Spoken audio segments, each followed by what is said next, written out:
오늘 우리에게 주신 말씀은 데살로니가전서 4장 9절에서 12절이 되겠습니다. 찾으신 후 저와 여러분이 한 절씩 교독하신 후 마지막 절은 다 함께 합독하시겠습니다. 데살로니가전서 4장 9절에서 12절입니다.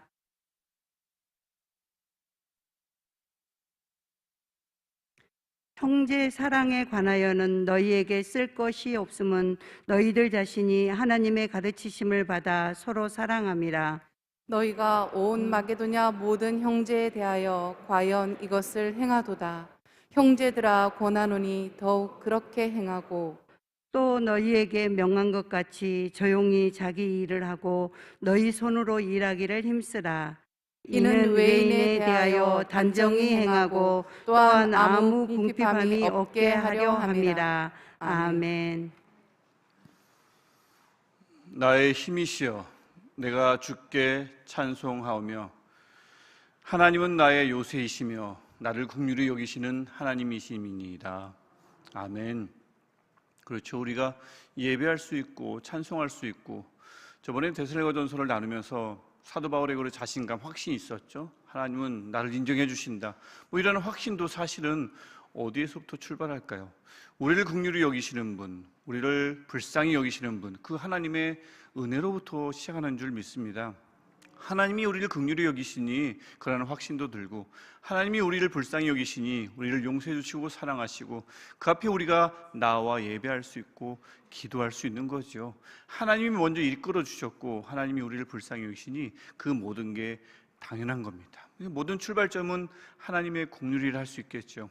오늘 이 시간 이곳에서 예배하고 또 각 가정에서 온라인으로 예배하시는 분들, 그 자리가 다름 아닌 하나님의 긍휼이 풍성한 자리가 되어서 그곳이 바로 하나님으로부터 힘을 공급받는 장소가 되게 하고, 그곳이 바로 이곳이든 그곳이든 어느 곳이든 예배하는 그곳에 긍휼의 하나님을 만나는 그곳이 나의 요새가 되는 축복이 있기를 간절히 소망합니다. 어제 기도 부탁한 대로 어제 담임 목사님을 중심으로 어제 순나에 가서 작업 잘하고 안전하게 돌아왔습니다. 그러니까 제가 여기 서 있겠죠. 그렇죠? 잘 돌아왔습니다. 깔끔하게 정리가 되었고요. 또 다음에 또 정리를 하러 가야겠지만 감사드립니다. 계속해서 여러 가지 사역들이 우리 기도하시는 권사님도 말씀해 주셨지만 사역들이 남아 있는데 그 남은 사역들을 위해서 열심히 함께 힘을 모아 기도해 주시기 바랍니다. 우리 어제 나눈 말씀 데살로니가전서 4장 1절부터 8절에 있는 말씀, 하나님을 기쁘시게 하는 방법에 대해서 이야기했습니다. 가만히 생각해 보면 그냥 너무 어렵게 성경에 나오는 하나님을 기쁘시게 하는 방법이 뭘까 골똘히 연구하는 것도 중요하지만, 내가 부모로서 내가 언제 자녀들을 바라볼 때 기쁠까 이렇게 생각하면 사실 좀 쉬운 부분이 많아요. 아이들이 기쁘게 뛰놀고 행복해하면 부모는 그냥 그거 보고 기쁘지요. 아이들이 내게 뭔가를 많이 갖다 주지 않아도 그 아이들이 행복한 걸 보면, 잘 자라는 걸 보면 부모라면 기쁘기 마련이죠. 이렇게 좀 쉽게 생각하면 하나님을 어떻게 기쁘시게 할까? 너무 이론적이고 개념적이고 추상적인 철학적인 신학적인 이러한 고민을 할 필요는 때로는 없다 싶기도 합니다. 물론 이제 이 말씀을 통해서 조금 더 정확히 배워가면 좀 더 하나님을 제대로 즐겁게 하고 기쁘시게 할 수 있겠지만, 또 너무 어렵게 생각하면 너무 하나님을 무서운 분, 근엄한 분, 얼굴에 늘 찌푸리시는 분, 아무것도 용서해 주시지 않는 분, 이렇게 생각할까 봐 좀 그런 우려가 되더라고요. 너무 그렇게 생각하실 필요가 없다는 생각이 어제 본문 설교를 마치고 가만히 이렇게 좀 생각해 보며 그런 생각이 들었습니다. 물론 이제 하나님을 기쁘시게 하는 방법이 그렇게 여러 가지가 있을 수 있는데, 우리가 어제 배운 본문에 따르면 나의 육체의 욕심을 잘 다스리는 것, 이게 하나님을 기쁘시게 하는 방법이었습니다. 그렇죠? 나의 육체 욕심을 잘 다스림으로써 남들에게 해를 끼치지 않는 거룩, 이것도 거룩이며 이 거룩함으로 하나님을 기쁘시게 할 수 있다. 그 일환으로서 나의 몸을 또 제대로 잘 다스리는 것이 하나님을 기쁘시게 하는 방법이라고 어제 함께 나누었습니다. 거룩이라는 것이 가만히 흰 가운을 입거나 경건한 분위기에서 하나님을 가만히 예배하는 것, 묵상하는 것, 그것도 하나님을 향한 거룩일 수 있지만, 나 자신을 잘 다스리는 것, 남에게 해를 끼치지 않는 것, 이것도 거룩의 일환이며 이런 거룩함으로도 하나님을 기쁘시게 할 수 있구나. 이런 건 사실 배워야 되는 거죠. 배워서 하나님을 기쁘시게 할 수 있는 또 좋은 방법이 될 수 있겠습니다. 우리가 어제 그렇게 배웠죠. 근데 우리가 그 거룩함이 완전한 거룩입니까? 완전한 거룩한 상태입니까? 아니죠. 하기야스모스, 거룩을 향한 과정이면 하나님께 충분합니다. 하나님을 기쁘시게 하시기에 충분합니다. 그것 자체가 하나님의 은혜였죠. 완벽한 거룩한 상태여야만 하나님을 기쁘시게 한다면 너무 힘들죠. 너무 힘들죠. 그게 아닌 것이 하나님의 은혜라고 어제 우리가 함께 나눴습니다. 그러니까 생각보다 하나님을 기쁘시게 하는 게 생각보다 제법 쉬운 거죠. 잘 웃어주시는 하나님이십니다. 분명히 그런 하나님이시죠. 그래서 우리가 그렇게 나와 남에 대한 거룩을 지킬 때, 지켜가고 있을 때, 그 과정을 밟아갈 때 하나님은 기뻐하실 것입니다. 우리가 어제 그 말씀을 나누었습니다. 그리고 나서 바울이 그렇게 하나님을 기쁘시게 하는 방법을 그렇게 절제와 관련돼서 말씀을 나누고 나서는 9절부터 12절에 거쳐서 또 비슷한 말씀을 조금 해 나갑니다.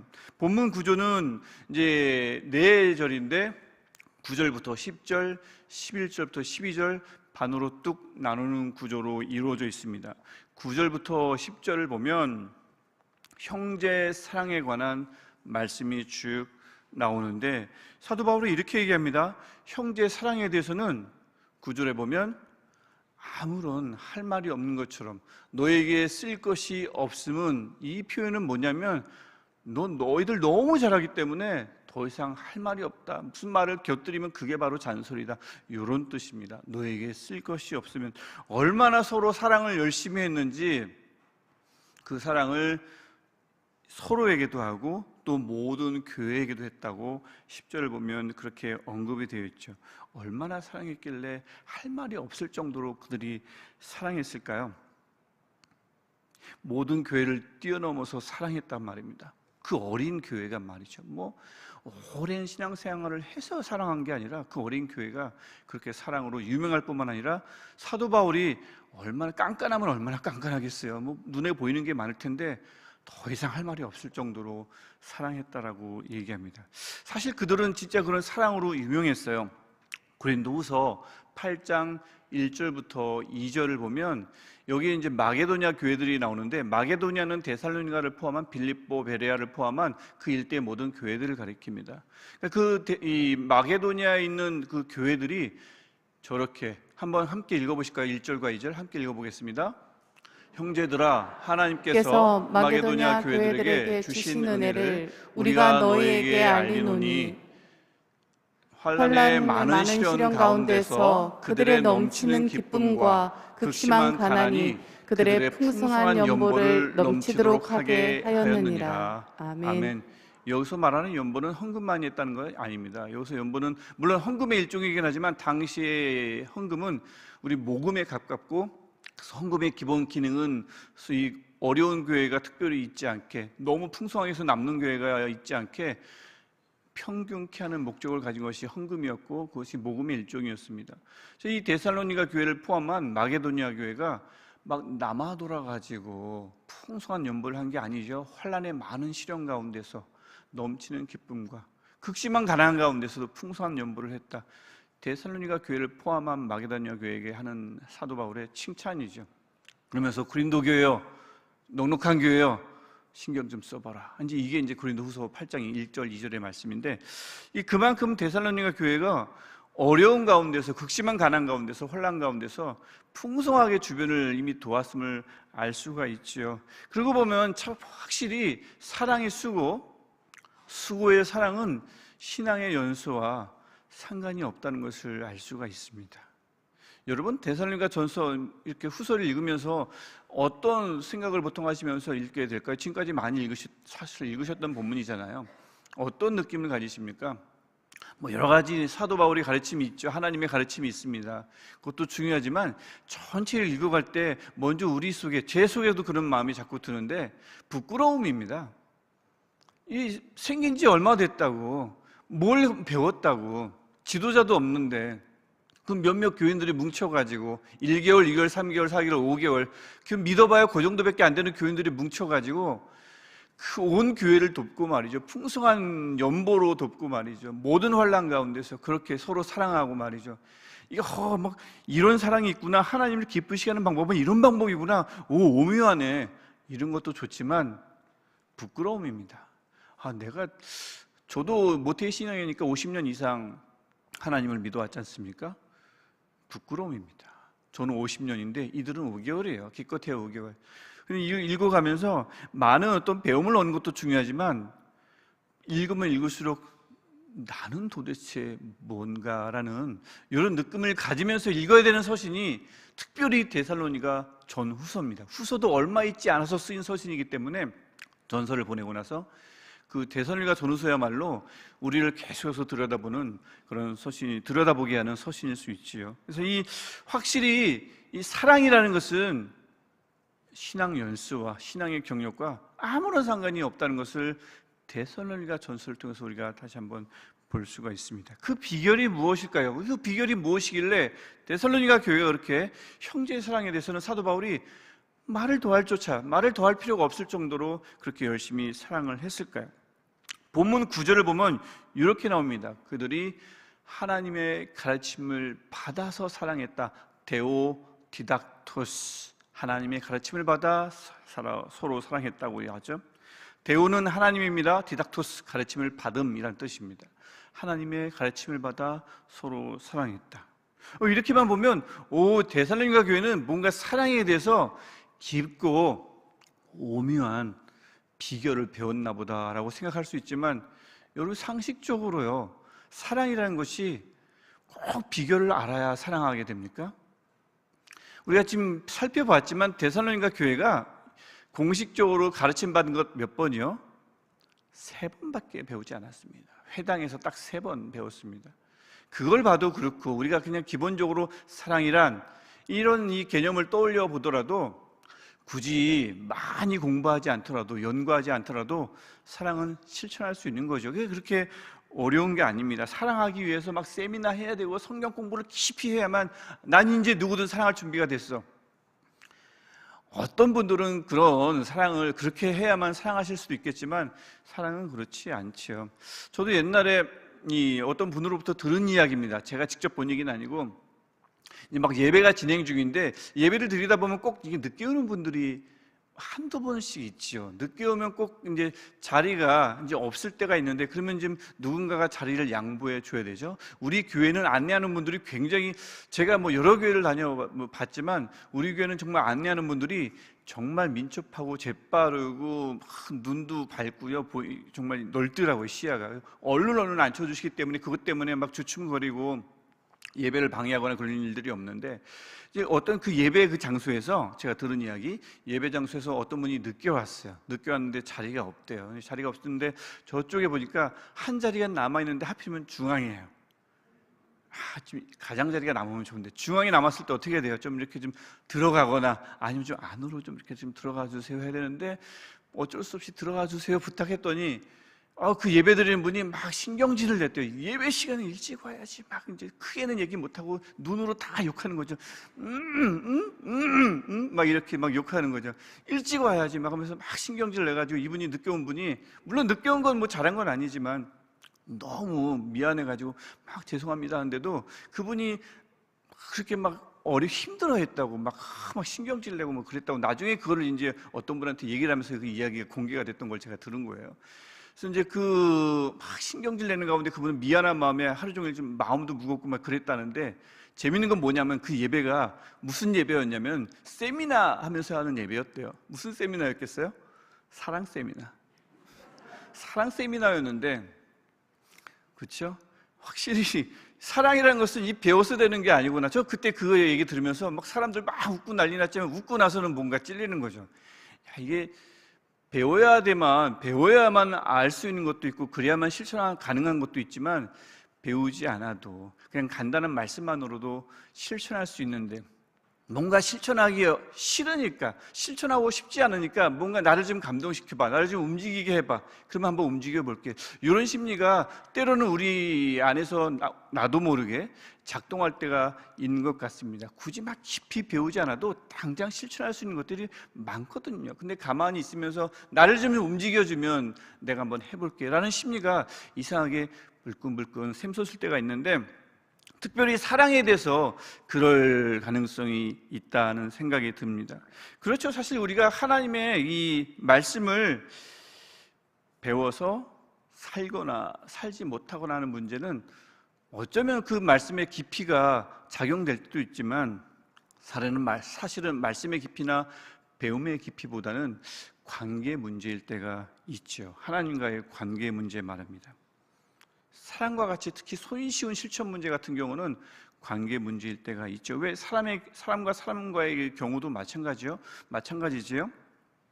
누군가의 말을 따른다는 것, 그 말을 따라서 실천한다는 것, 이거 뭐 누군가의 말이 심오할 때 우리가 꼭 따르나요? 그렇지 않죠. 그분의 말이 막 비밀에 가까울 때 어마어마하다, 귀하다, 그런 마음이 들 때야만 꼭 충분히 그 말을 따릅니까? 그렇지 않죠.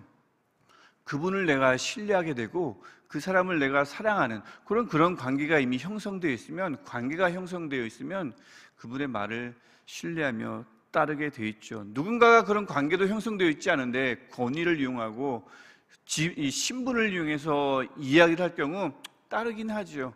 그대로 행하긴 하지만 그게 어디 자발적인 따름이겠습니까? 강제하니까 움직이긴 하지만 그렇게 실천하고 나서 무슨 기쁨이 있겠습니까? 그렇죠? 관계가 틀어지면 말이 통하지 않는 법이죠. 특별히 그래서 신뢰의 관계가 중요한 겁니다. 이 데오디닥토스, 그래서 하나님의 가르침을 받은 이라는 데오디닥토스라는 이 말은 무슨 데살로니가 교회가 막 심오한 가르침을, 사랑에 관한 심오한 비결을 배워가지고 그래서 그렇게 형제를 사랑하고 모든 교회를 사랑한다, 이렇게 해석할 필요가 하나도 없는 것입니다. 뭐 역사를 보았지만 그들은 그렇게 깊이 배울 만한 시간도 없었고요. 또 사랑이란 것 자체가 깊은 배움을 얻어야 실천할 수 있는 게 아니니까. 그들은 아마도 사람의 말을 하나님의 말씀으로 들었고, 그래서 말씀이 그 교회 안에서 역사하다 보니 하나님을 사랑하게 되고 하나님을 신뢰하게 되고 하나님과 끈끈한 관계가 형성되다 보니까 그냥 사랑하라 한마디 들었을 것 같은데, 뭐 유명한 레위기 19장 18절 말씀을 들었을 것 같은데, 예수님의 사랑에 관해서 잠깐 들었을 것 같은데, 하나님이 너무 사랑하니까, 하나님과의 관계가 긴밀하게 끈끈하게 연결되어 있으니까 그 사랑을 실천했겠지요. 단순한 가르침이지만 하나님이 좋아서, 하나님을 사랑해서 그 사랑을 다른 분들에게 실천했을 겁니다. 형제 사랑이란 그런 거지요. 물론 그렇다고 데살로니가 교회가 완벽했겠습니까? 완벽하지 않았다는 그런 느낌을 11절과 12절에서 우리가 볼 수가 있어요. 가만히 보면 그렇습니다. 디모데가 데살로니가 교회에 관한 정보를 가지고 왔는데 아마도 이렇게 얘기했을 것 같아요. 그들이요, 사랑의 수고도 믿음의 행함도 소망의 인내도 어마어마하고 형제 사랑이 정말 엄청난데 사실은요 하면서 이런 건 조금 아직 좀 부족한 것 같아요. 나중에 뒤에 보면 종말론에 관해서도 좀 제대로 된 신앙이 없었는데, 그러니까 지식이 없었던 거죠. 이런 부분이 좀 부족한 것 같아요 라고 디모데가 슬그머니 사도 바울에게 얘기했던 것 같습니다. 그 느낌이 11절과 12절에 담겨 있어요. 사실 11절에 우리 본문의 4장 11절 보면, 우리 본문을 보면 조용히 자기 일을 하고 너희 손으로 일하기를 힘쓰라, 너희에게 명한 것 같이니까 두 개의 명령이 나오는 것 같죠? 우리 본문은 그렇습니다. 조용히 자기 일을 해라, 너희 손으로 일하기를 힘쓰라. 하지만 헬라어 본문으로 들어가 보면 두 가지 명령이 아니고 세 가지 명령입니다. 그래서 세 가지 명령이 뭐냐면 세 개의 부정사를 써가지고 명령하거든요. 보통 이제 명령을 할 때는 영어에 투부정사 들어보셨죠? 똑같아요. 영어에 투부정사라는 게 있습니다, 어르신들. 근데 이제 헬라어에도 부정사가 있는데 부정사를 꼭 사용해가지고 명령어를 만들어요. 근데 헬라어 본문을 보면 세 개의 부정사가 있습니다. 그래서 우리 본문이 아주 정확하게 번역이 안 됐구나라는 것을 알 수가 있죠. 첫 번째 명령어는 뭐냐면 조용히 힘쓰라입니다. 그래서 저 힘쓰라, 우리 본문에 힘쓰라가 제일 뒤에가 있죠. 일하기를 힘쓰라, 저거 싹 네모 쳐가지고 앞으로 쫙 끌어서 조용히 뒤에다 놔야 됩니다. 그렇게 붙어 있거든요. 원문이 조용히 힘쓰라. 정확하게 직역하면 힘쓰라 조용히 하기를, 이렇게 되어 있습니다. 그래서 조용한 삶을 힘쓰라라는 명령이 첫 번째 명령입니다. 조용한 삶이라 어떤 걸까요? 기도할 때 소리내어 기도하지 말라는 얘기일까요? 시끄러우니까? 그런 것 아니겠죠. 어떤 뜻일까요? 어디 깊은 산속에 가서 은둔 생활을 하라는 말도 아닐 거고요. 교회는 기본적으로 절과 다르죠. 수도원과도 좀 다릅니다. 그 시내 한복판에 사람들의 그 사회 중심에서 늘 서 있죠. 그런 은둔 생활과는 다른 게 교회니까 그런 말은 아닐 거고, 그래서 아마도 조용한 삶을 살라는 것은 이 자신을 과시하느라 너무 소란스럽거나 자신을 남에게 뽐내느라 떠들썩거리지 말라라는 뜻으로 보통 해석을 하게 됩니다. 또 남의 일에 너무 지나친 관심을 보여가지고 형제사랑 너무 잘하잖아요. 그러다 보니 어쩌면 데살로니가 교회가 조금 넘어선 게 아닌가. 그래서 남의 일에 대해서 관심을 너무 지나치게 갖다 보니까 간섭하고 판단하고 어찌 보면 나도 모르게 비난하느라 말을 막 옮겨갈 수도 있겠죠. 말을 옮길 수도 있겠죠. 이런 말 조심, 입 조심, 입에 대한 절제, 말에 대한 절제를 말하는 표현이 조용히 힘쓰라 라는 표현이라 보통 해석을 합니다. 가만히 생각해보면 그렇죠. 힘쓰라는 표현을 조용히 붙인 게 맞는 것 같아요. 이게 우리가 입이 근질근질할 때가 제법 있잖아요. 이거 힘쓰지 않으면 절제하지 못할 때가 진짜 많습니다. 특히 우리 입이 그렇죠. 우리 말이 그렇습니다. 그래서 힘쓰라는 조용히 붙이는 게 헬라어 원문도 맞을 뿐더러 가만히 우리 삶을 돌아보면 조용한 것은 저절로 이루어지지 않습니다. 내가 정말 열심을 내야, 힘써야 내 말을 절제할 수가 있죠. 그게 첫 번째 명령이고요. 데살로니가 교회 형제사랑 좋지만 그때 꼭 조심해야 한다. 입은 절제해라, 말은 절제해라 라고 하는 거고, 두 번째 명령, 첫 번째 명령과 연관된 겁니다. 자기 일을 하라, 연관된 거죠.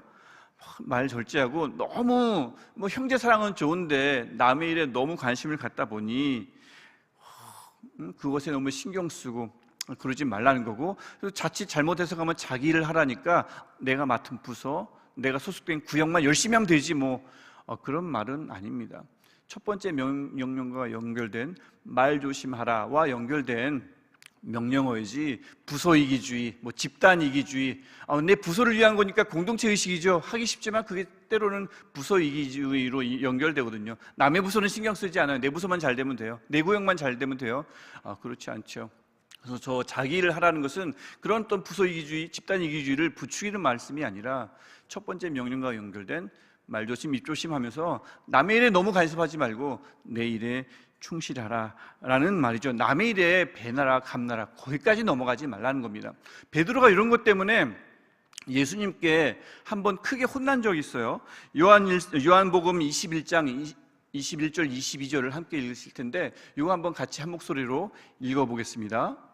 이에 베드로가 그를 보고 예수께 여짜오되 주님, 이 사람은 어떻게 되겠사옵나이까? 예수께서 이르시되 내가 올 때까지 그를 머물게 하고자 할지라도 네게 무슨 상관이냐? 너는 나를 따르라 하시더라. 아멘. 이 배경 아십니까? 베드로야, 너는 알지 못하는 곳으로 끌려가서 죽음으로써 하나님께 영광을 돌릴 것이다 했더니 자기는 죽는데요. 그러니까 늘 베드로의 라이벌이 요한이거든요. 사랑받는 제자. 나는 어디 가서 끌려가서 죽는다는데 쟤는 어떻게 될까? 그래서 그게 궁금해가지고 저 요한은 어떻게 되겠습니까? 라고 물어봤는데 예수님이 사실 꾸짖는 거죠. 네게 그게 무슨 상관이냐? 너는 나를 따르라. 너는 네 그 부르심에 거기에 충실하라. 어떻게 되든 요한은 어떻게 되든 신경 쓰지 말고 너는 네 부르심에 내 힘을 다하라. 이런 꾸지람을 베드로가 듣죠. 비슷한 겁니다. 내 일을, 자기 일을 열심히 하라. 이게 두 번째 명령인 거죠. 마지막 세 번째 명령이 너희 손으로 일하라입니다. 남의 손 빌리지 말고 내 손으로 열심히 성실히 일하라는 거죠.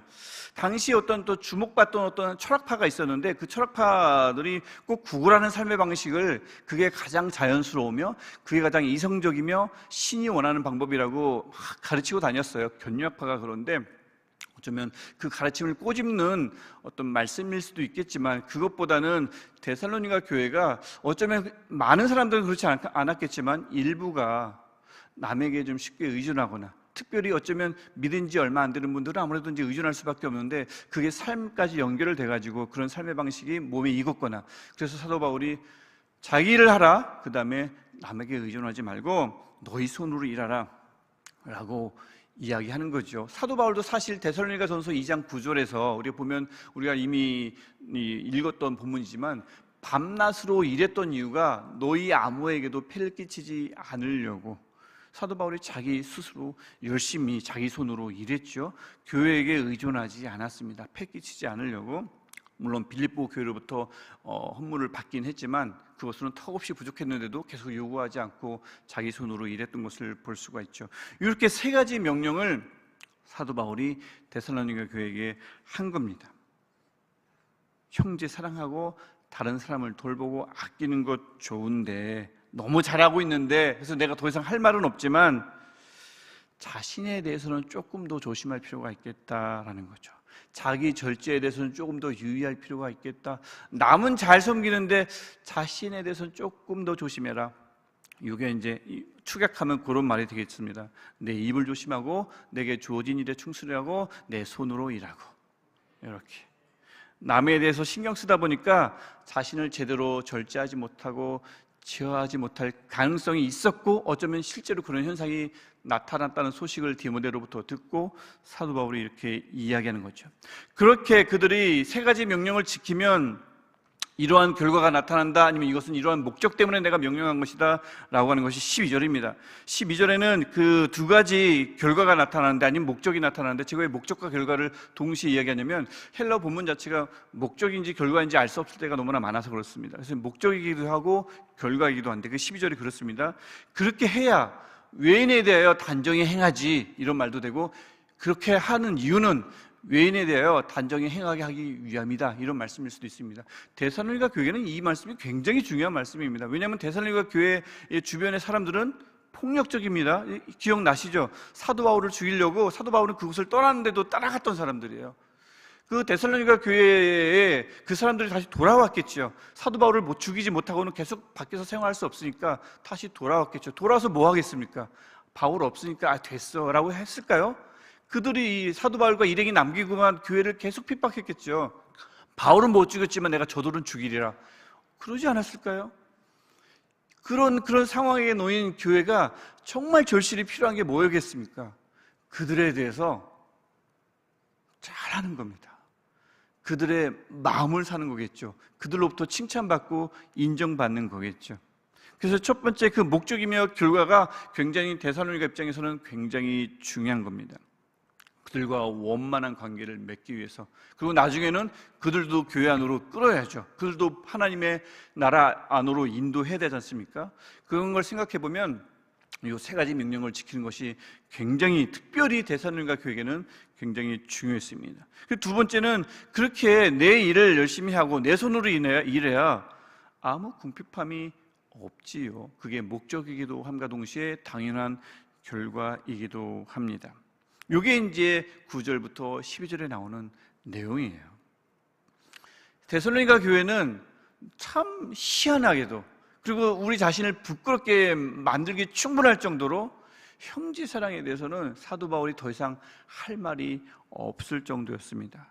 하나님의 가르침을 따라, 분명히 단순한 가르침이었을 텐데 심오한 깨달음은 없을지라도 그 하나님을 사랑하는 그 마음 가지고 가르침을 따라 많은 이들을 아낌없이 사랑했습니다.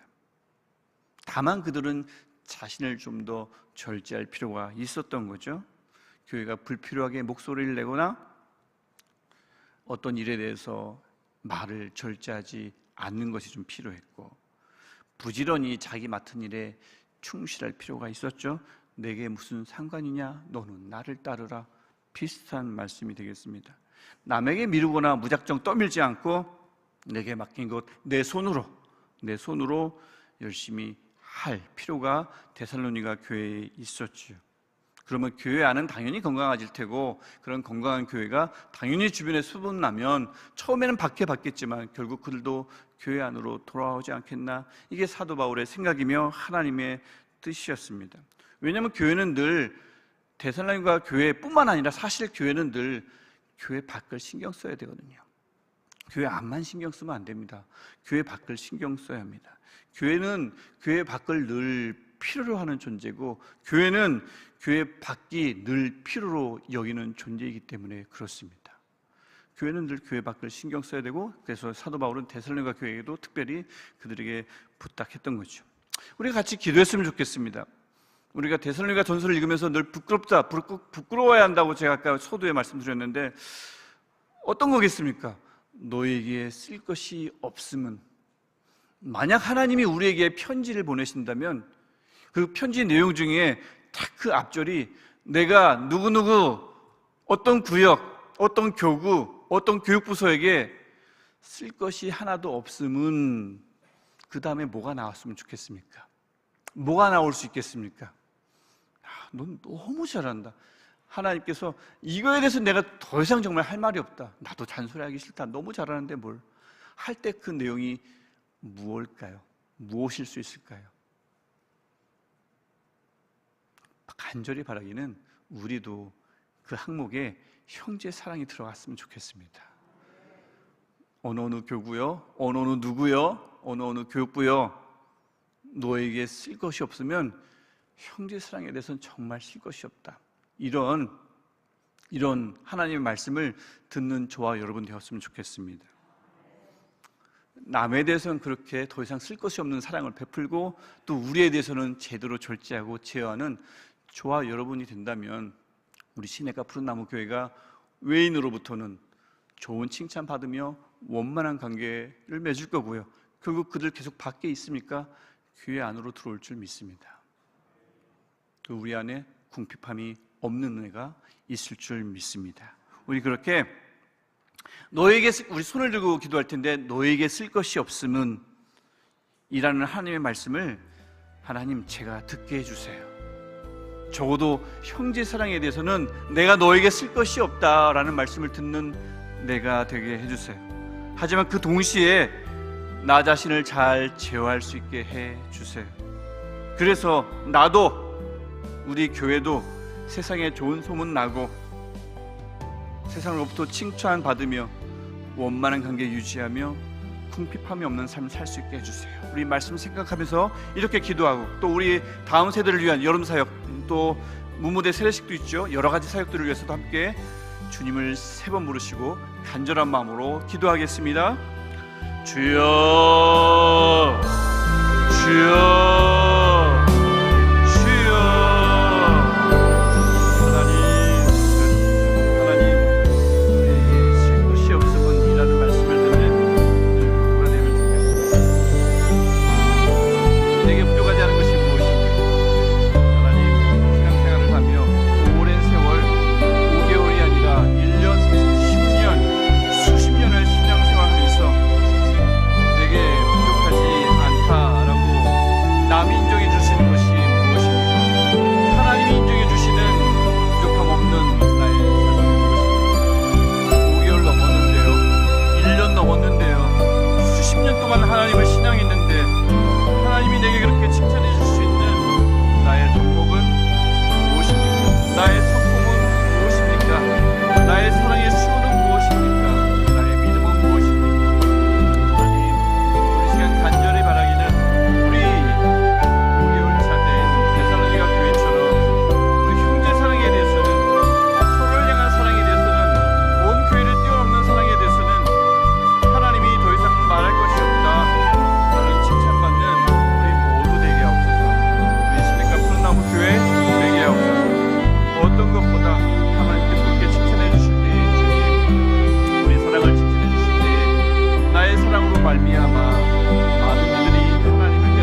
교회만 있지 않게 하시고 우리 삶에 또 있게 하여 주옵소서. 위하는